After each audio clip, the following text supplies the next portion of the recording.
আজকে লোকনাথ বাবার 135তম তিরোধাম উৎসব। আমি সকালে বাল্যভোগ দিলাম।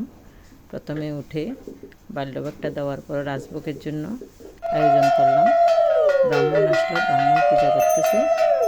আমার বাবা লোকনাথকে স্নান করাচ্ছে।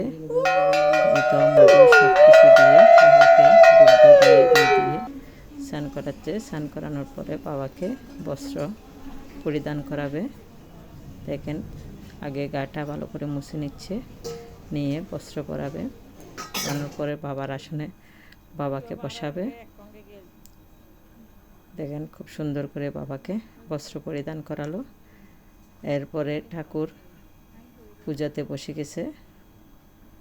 ঠাকুরকে পূজাতে বসে দেখেন ঘটের মধ্যে বিল্লপত্র ফুল দিচ্ছে,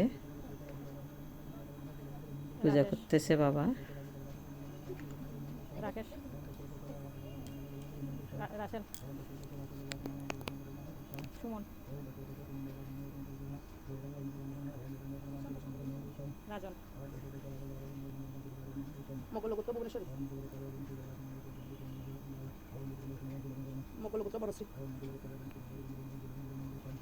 বাবা পূজা করতেছে। আমি আজকে আসনটাকে খুব সুন্দর করে সাজিয়েছি।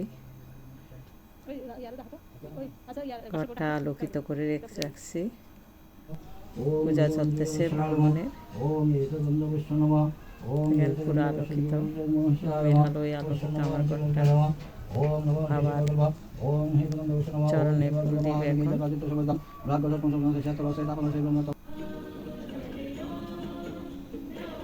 এটা হচ্ছে আমার দুপুরের রাজভোগ। 7 রকমের ভাজি, পায়েস, সবজি এবং ডাল দিয়ে আমি অন্ন ভোগ দিলাম। এরপরে আমার বসে গেল যজ্ঞের মধ্যে। দেখেন, যজ্ঞে সব সাজিয়ে নিল। আগুন দিচ্ছে, এখন যজ্ঞ করতেছে ব্রাহ্মণে।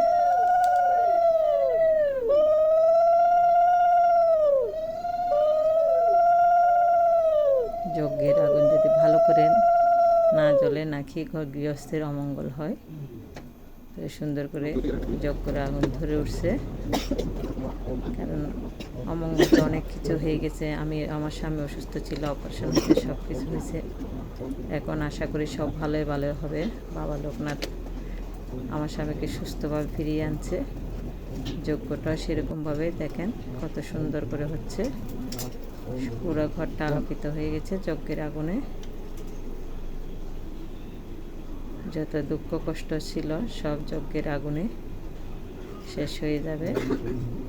এখন আমার সংসারটা পরিপূর্ণ হয়ে যাবে। এখন আবার খুব সুন্দর করে যজ্ঞ করতেছে ব্রাহ্মণ।